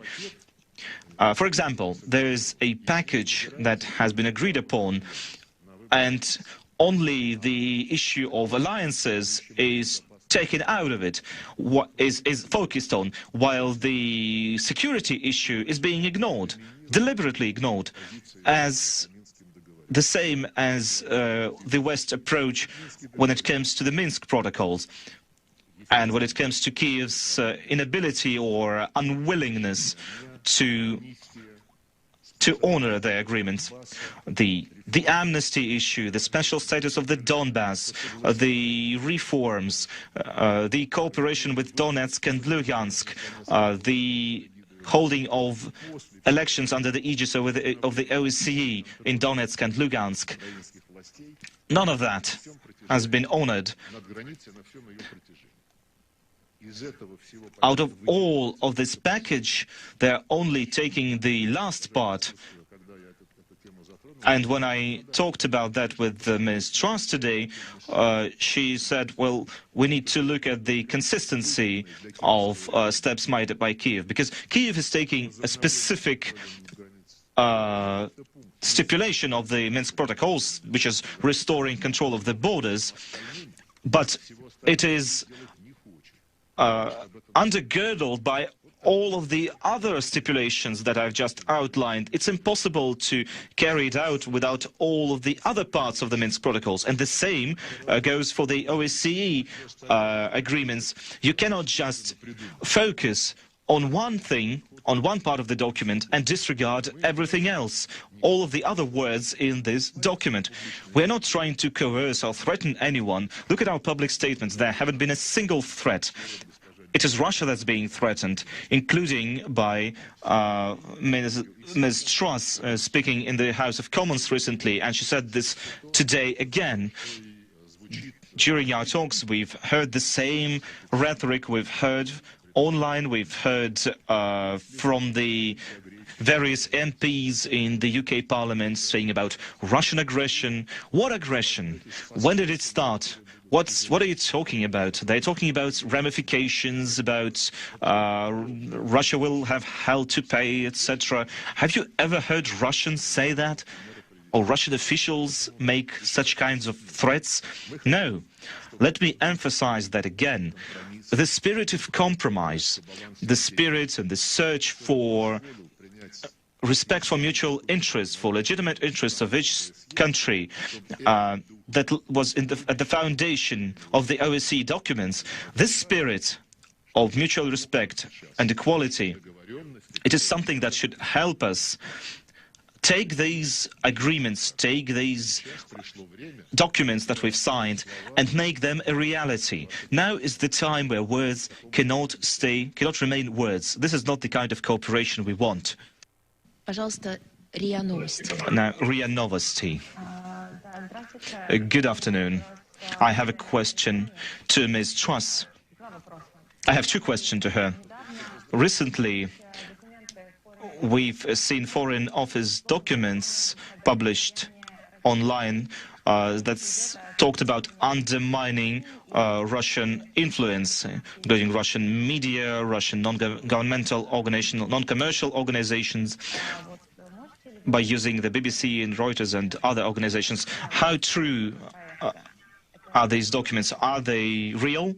This is my first question. And my second question is, the UK said that Russia is building up its forces, its troops near the Ukrainian borders, although these troops are on the territory of Russia, while UK military vessels are currently stationed in the Black Sea. Do you not think that these are aggressive actions by the UK as well? There is no doubt that the stationing of over 100,000 troops on the Ukrainian border is directly put in place to threaten Ukraine. And this is not the only action that we've seen by the Russian authorities. We've seen cyber attacks and we've seen other attempts to undermine the activities of a sovereign nation, despite the fact that Russia signed up to the 1994 Budapest Memorandum, which agreed to protect the sovereignty and territorial integrity of Ukraine. And can I remind you that in the UN purposes and principles, it is very clear that all members shall refrain in their international relations from the threat or use of force. And I can't see any other reason for having 100,000 troops stationed on the Ukrainian border apart from to threaten Ukraine. And if Russia is serious about diplomacy, they need to move those troops and desist from the threats. Now, if we are able to follow a path of diplomacy, and NATO has put offer on the table for talks to improve transparency, to improve confidence between the parties, then there are hopes of a better future. And what the British Embassy is doing here in Moscow is pursuing closer ties in areas like science, mathematics, and culture. But those closer ties will only result from a better relationship between the United Kingdom and Russia. And I also want to respond to Minister Lavrov's point about indivisible security and the issues that were raised in the OSCE agreements. What it says is that there should be no undermining of another country's security. No one is undermining Russia's security. That is simply not true. And it is perfectly proper for sovereign nations such as Ukraine to defend themselves and to seek defensive alliances. That is part of protecting the sovereignty and territorial integrity of Ukraine. And on the subject of the Minsk agreements, Russia needs to fully implement the ceasefire, and it needs to remove the heavy weaponry from the region. That has to happen so that we can make progress on the Minsk agreements. Now, I think there is progress to be made. I think there is progress to be made between NATO and Russia on transparency, on discussions around security, and I think there is progress to be made on the Minsk agreements too. But Russia needs to properly engage, and they do need to de-escalate and move the troops away from the border. Okay, there we go. There's more of the press conference between UK Foreign Minister Liz Truss and Sergei Lavrov. And you can see, when I said that you could hear that Lavrov was getting exasperated, does that sound right, Rod? Did he sound like he's, because what do? How do you can't prove a negative, right? Yeah, no, I agree with you. He's, lost for words. He said, they got the quote where he's like, it's like the mute talking to the deaf. You know what I mean? Just speaking two different languages. And I think most people who understand what's going on agree with his frustrations. Yes, it's very disturbing, and I really want people to hear this straight from the horse's mouth. Sergei Lavrov himself and Liz Truss herself. So I want you to compare not just interpretation of it. Listen to what they say. Lavrov points out the Russia has not said anything. No one has banged their shoe on the table and said we will bury you or anything like that. But the U.S. has sent tanks to Ukraine to put on the eastern border. That seems like that would be threatening the Russian border, right? And we know that Ukraine wants to take back Crimea despite the will of the people of Crimea. 202-521-1320. Let's go to Ken in California. Ken, what's on your mind?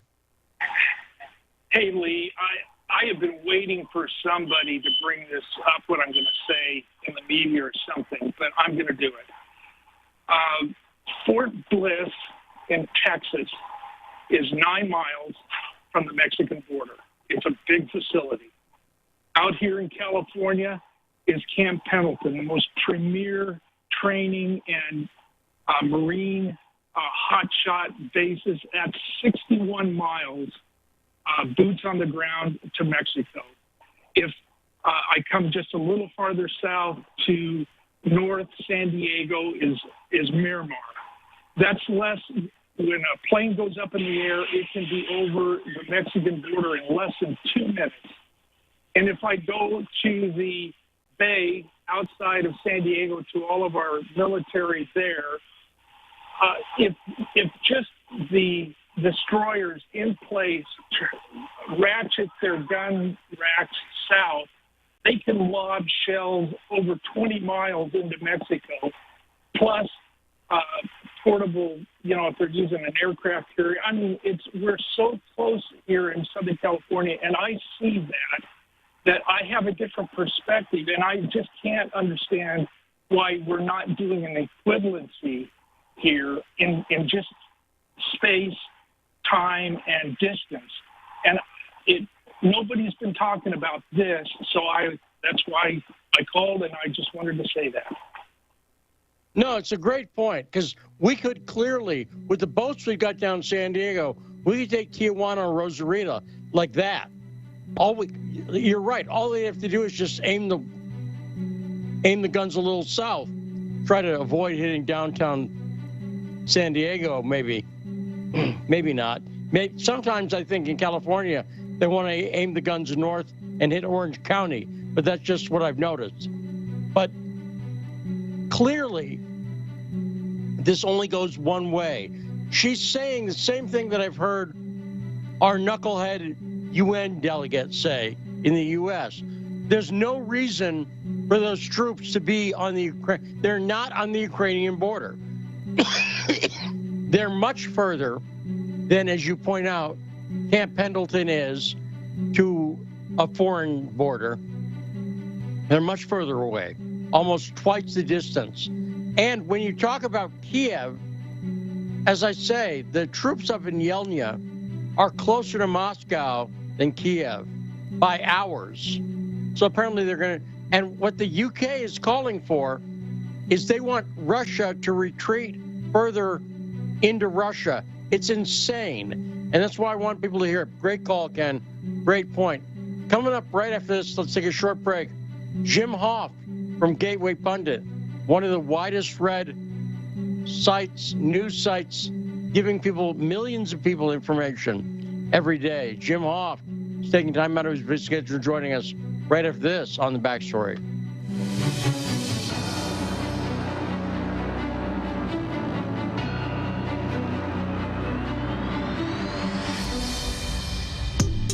Stuck in traffic? No problem. Stay informed. Stay tuned to Radio Sputnik on 105.5 FM or 1390 AM in the Washington, D.C. area. Need more? Follow us on Facebook or check us out on SputnikNews.com. They're bringing drugs. They're bringing crime. I like beer. Yeah, we drank beer. Whoever's in charge, and I want them recorded. Let's talk about that.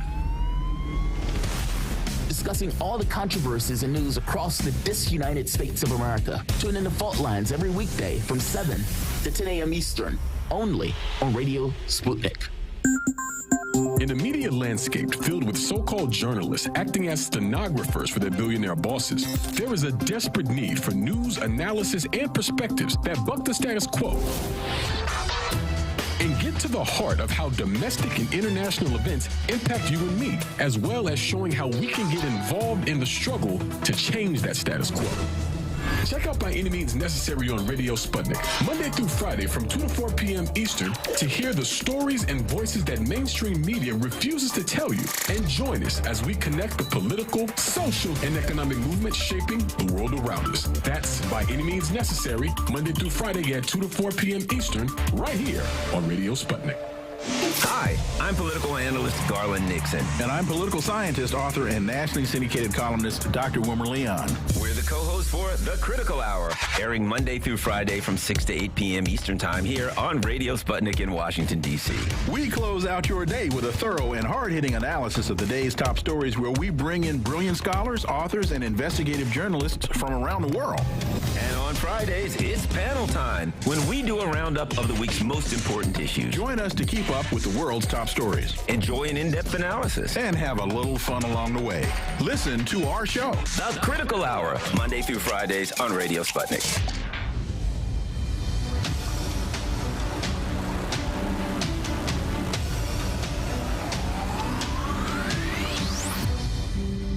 And we are back on the best damn radio show in the world. It's The Backstory.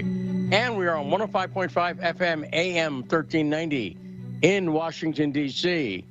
Joining us now, editor and publisher of the Gateway Pundit, one of the most read sites in independent right-wing media. Wait, it sounds like someone's in a jet engine. I'm not sure what's going on. But Jim Hoft is joining us. Hey, Jim, how you doing? Hey, I'm doing great, Lee. Good to be with you. Good. Hey, great to talk to you again. Happy New Year. We haven't actually talked this year, so I know it's February, but still, Happy New Year. Thank you, Lee.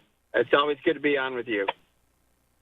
So Jim, first off, how long you've been doing the Gateway Pundit? I was thinking about this because I've known you like about 12 years now.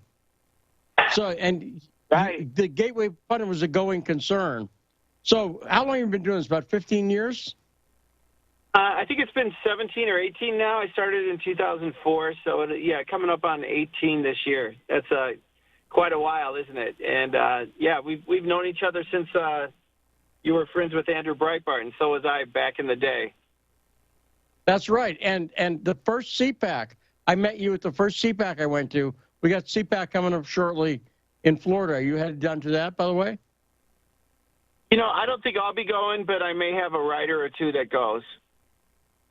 Yeah, well, I'm sure you'll have a writer or two because you got a number. How many writers do you have over at Gateway now?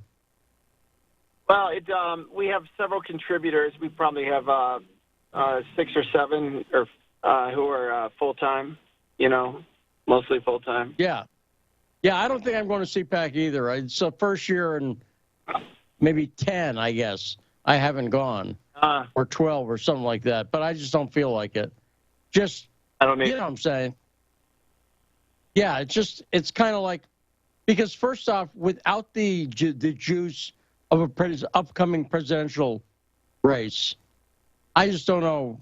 It doesn't seem that the best part would be the weather.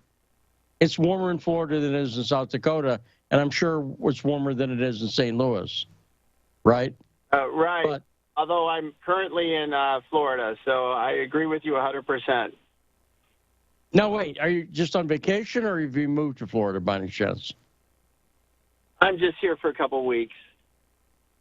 That's nice. And you're doing it the right way, which is not surrounded by CPAC attendees. In other words, you can actually take a break, a vacation, a little, not a vacation in traditional sense, because I'm sure you're still working on Gateway. I was thinking about this. When was the last time, Jim? So you've been doing it, you say 17, 18 years now. That's completely right. That sounds right to me, in other words. I was guessing 15, but if I think about it, it's longer than that. Let me ask you, so be honest, Jim. When was the last time you took an actual vacation where you didn't touch the site, you didn't write a word, you weren't editing? When was the last time you did that, Jim Hoft? I can't even remember, because even my vacations, as you know, Lee, it's hard to get away. So I'll still be writing a few things when I'm on vacation and paying attention, even if I'm trying to stay away. So it's been quite a long time, I'd say. Well, no, because you're old school, and you the editor, the publisher, and you also do a lot of writing over there. And so I want people to realize the hard work you put in. And, of course, I know that from Andrew. The story you remember broke Memorial Day weekend one year was the Anthony Weiner, the original Anthony Weiner photos story, where he sent it to a girl up in Washington State, not his wife, some photos of himself. That broke when Andrew was trying to take Memorial Day off with the wife and kids. And so I know that people like you and like Andrew, you don't get vacations. And so I'm not surprised you can't remember. Because the news, it would feel weird if you weren't doing stuff for like 4 days, wouldn't it? That would feel psychotic, wouldn't it? Yeah, it would. I'd be a little antsy, but you know how that is. So, yeah, it would be a little difficult. I do, because I was talking to a friend of mine, and she was like, I was like, how's it going? Because we were talking, and then I didn't hear from her for a few hours. And she was like, I don't check my phone constantly. And I was going to say something, and then I realized I was a little defensive at first. I'm like, I don't check my phone constantly. Then I stopped and I realized, no, I check my phone constantly. I am always getting alerts, right? I mean, that's what you, if you're in the news business, correct? You're checking your devices all the time without thinking. It's just a way of life, isn't it? Oh, absolutely. And I have people calling me and texting me, people I don't know, and a lot of people sending tips. So it's, it's constant. I have to figure out a better way of how to handle my email because, Lee, I started out, it was a little website. Today we're averaging 2.5 million readers a day. And I still check my email, and so I'm getting flooded with a fire hose of email every day. So I got to figure out a better system. But I'm very involved in Gateway Pundit. I always have been, and I certainly intend to keep it that way. But it's a lot of work, as you know. Yes, it's a constant grind of it. But you do it because you love it and you're good at it. And you've got an audience counts on you. Let me ask you this, too. You're talking about the number of views you get. Have you noticed in the past few months, and I have no idea, but I'm going to place a small bet, that have you seen your international readership go up in the past few months? And I'll tell you why I'm asking in a second. But have you seen more readers from outside the U.S.? I haven't paid a lot of attention to that. We generally get some UK and Australia readers, but I'm sure, whenever there's a international conflict, or like right now we're getting a lot of Canadians because we're writing about the Canadian convoy protests. So, but if there's something happening in a region or like in Europe right now, we'll tend to get more traffic from that area. Well, no, part of why I ask is it seems to me, and tell me if you disagree, that a lot of issues that people on the independent conservative media have been covering for years, like immigration, places in the world are now dealing with in a way that seems, we had people coming across the English Channel, for instance, a few months ago. That was new. But it's nothing compared to what we get at the Mexican border. And people like you've been bravely writing about for years. So, and the COVID protests are another clear example. You mentioned what's going on in Canada. We'll talk about that. But it seems to me like a lot of issues we've been dealing with in the U.S.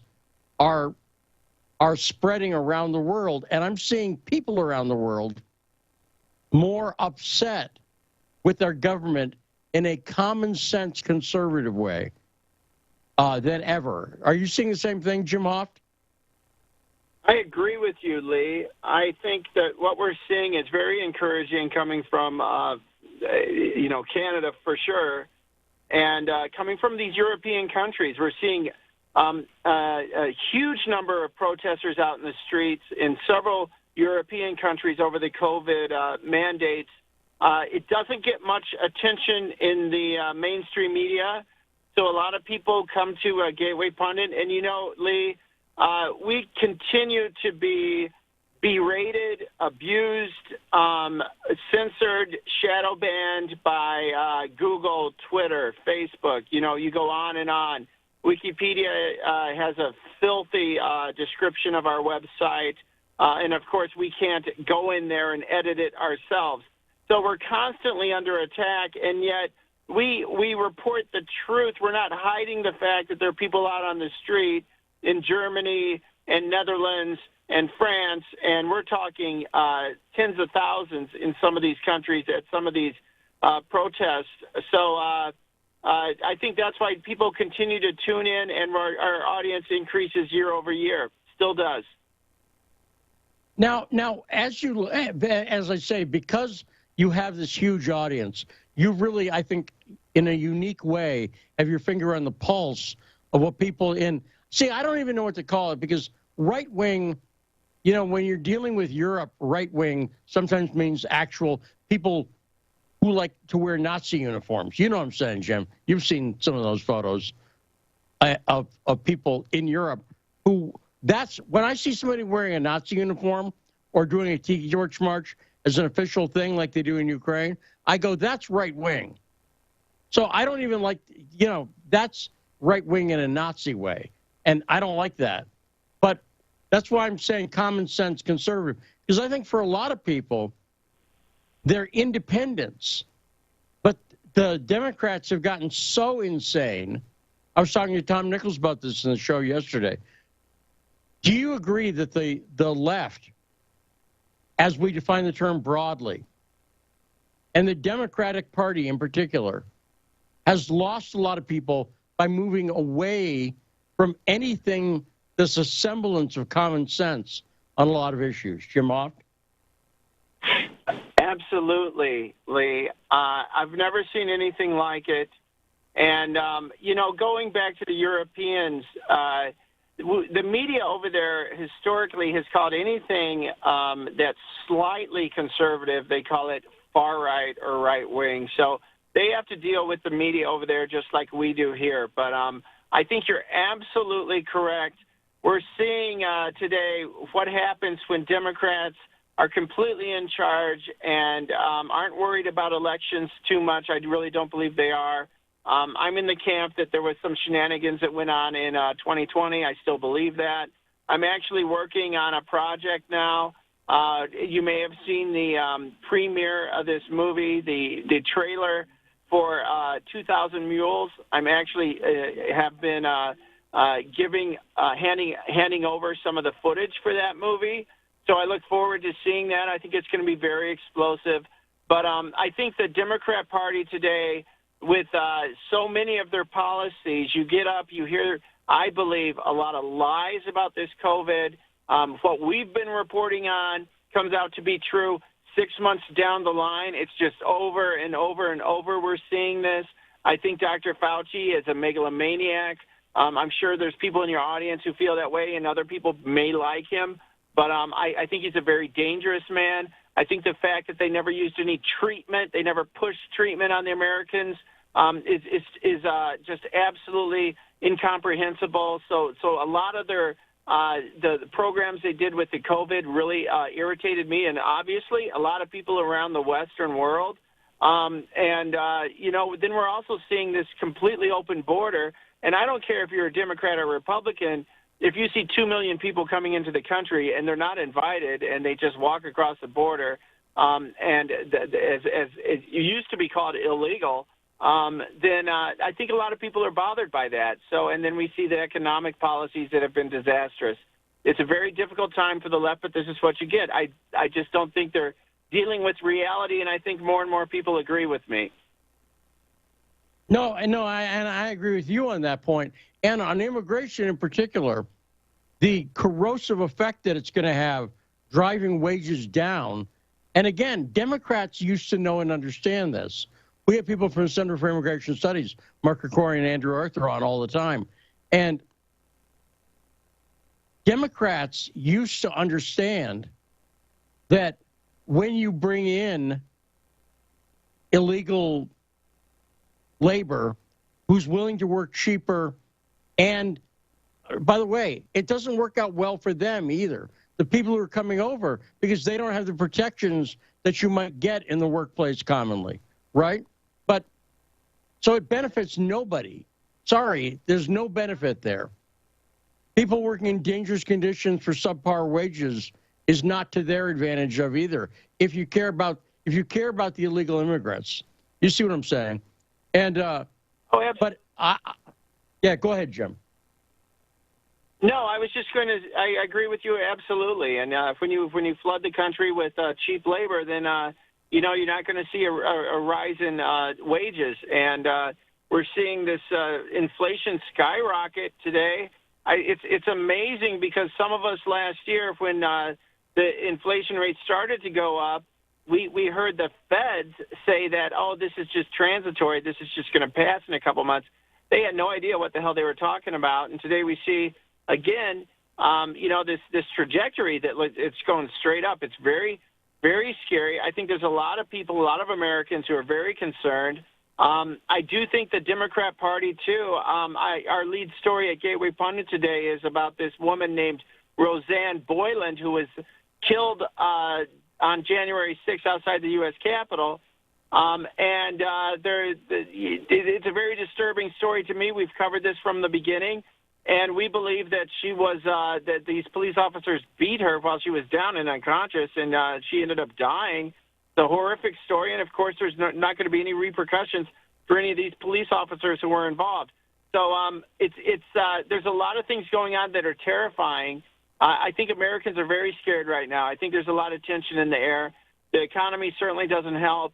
And then the fact that they continue to gaslight the American public, the fact that they have this president who will go out there and he's pawing women and children his whole career. We've seen that. The media says nothing about it. And today he can barely put a sentence together. The media says nothing about it. It's just the American public getting gaslit over and over again every day. Well, now let's talk about now, by the way, Jim, have you gotten, but on the plus side for Biden, have you gotten your free COVID-19 testing kit yet from the government? Or your free crack pipe? Wait. Either one, Jim. Waiting on my crack pipe. Yeah. So that's unbelievable. And that was something he introduced on the first day of Black History Month. You know, he really cares, doesn't he? Well, no, and explain the free crack pipe, because I swear to God, Jim, and you know I've been around for a while and I'm a little cynical, but when I first saw that, I thought it was a joke. I thought it was a Babylon Bee story or something. But explain the free crack pipe, because it's not a joke, right? That's true, Lee. That's absolutely true. It's a program now. They've used similar programs in several far-left cities over the years. It's never helped this situation that I'm aware of, but I can't even explain it. But it's interesting because it seems like a lot of these policies, the open borders, the spending like drunken Democrats, the giving crack pipes to people, I think it's almost like they're intentionally trying to harm and bring down this country. The way they withdrew from Afghanistan, again, a tremendous embarrassment, a complete disaster, and then handing over billions of dollars of equipment to the Taliban.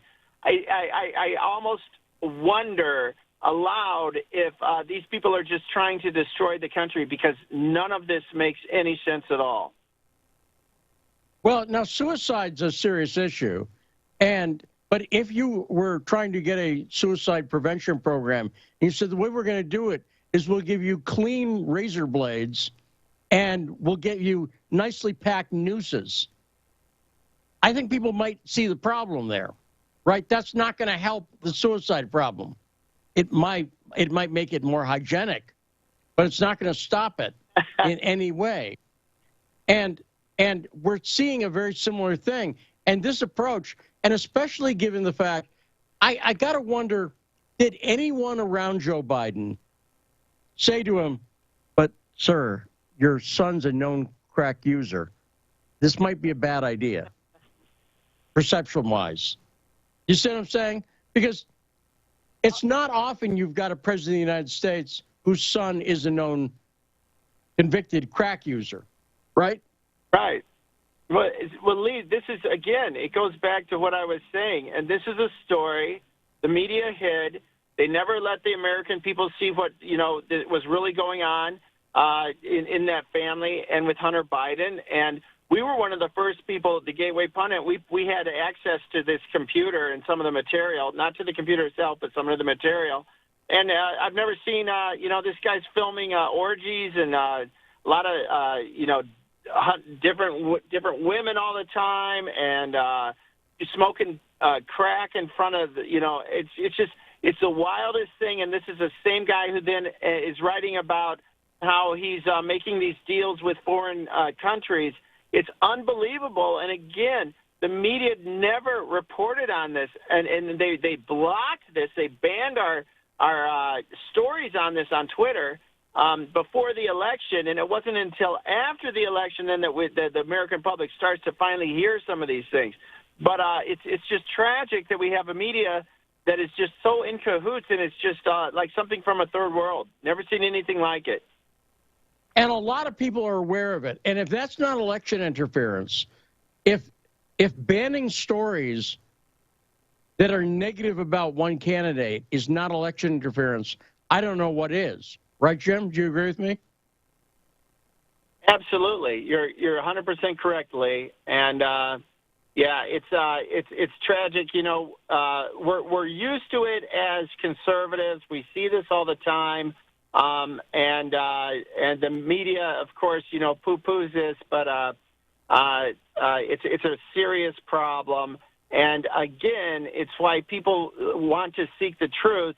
Will go extra step to go to your radio show or Gateway Pundit or other outlets to find out the rest of the story that the mainstream media refuses to tell. And when you look at how many comments a day do you get? Do you know that number offhand? You've got to get a lot. Thousands. Oh. So when you look at comments, are you seeing new people come in who are just, they were trying to avoid politics maybe? They've either switched parties or they've gotten more involved. Are you seeing that? We're hearing a lot of that, and a lot of people will email us about that too, and then we'll hear a lot of it from comments from just the communities. People will write us and tell us how happy they are that we're there. But yes, there's more and more people all the time, and I expect that only to grow as as things proceed with this insane administration that we have. Now, I think, though, we got the midterms coming up. The best I kind of hope for, maybe you're more optimistic than me. I hope so, just generally. But I think the best we can hope for is they'll put a stop to some of the insanity that Biden could have done when the Republicans take over. But unfortunately, when I look at Republican leadership, people like Mitch McConnell, like the Senator Roger Wicker, who's in the pocket of a Russian oligarch, Mikhail Khodorkovsky, I've talked about that before on the show. When I see the Republican leadership, the establishment, I don't think they'll do much good. I like some people like Thomas Massie, you know, for instance. I think he's got a pair on him. Let me put it like that. Right. He's the FCC. But what's your take, Jim, on do you think we can expect a lot of positive change or just stopping the slide a little bit? I totally agree with you, Lee. I'm not a big fan of the GOP elites. I'm not a big fan of the establishment at all. I think if Kevin McCarthy is in charge of the House, things aren't going to really change. I mean, this guy has already signed on to lifting the tariffs from the Chinese products coming in the United States. I don't see anything change with a lot of these people. I'm truly gone more and more grassrootsly over the years, and I just see that these Republican elites have really destroyed this country, and a lot of them are as much at fault as the Democrats. So that's basically where I am today. Yeah. So that's no, and I think that's obviously I think it's very realistic on your part. But the grassroots have met you as well. Is I think we're seeing it coming together, and I think publications like yours are crucially important because I don't think there's any hope for big corporate media. None. Because the money they require at the New York Times to pay for that newsroom, it's got to come from somewhere, and ultimately it comes from billionaires like George Soros. Jim Hoft, great appearance as always. Happy New Year. Say hi to everyone we know mutually. Have a great time in Florida. Enjoy yourself. Jim Hoft from the Gateway Pundit. Addy ads in the first hour. Thanks to our callers. Thanks to Ken. Thanks to Tarif. Also, thanks to our multifaceted engineer, Saul, who's back with us today. Thanks for all the hard work today in the show. Thanks to Sergey Lavrov. Thanks to Rod. We'll see you tomorrow, everyone, on the best damn radio show in the world. I'm Lee Stranahan. This is The Backstory.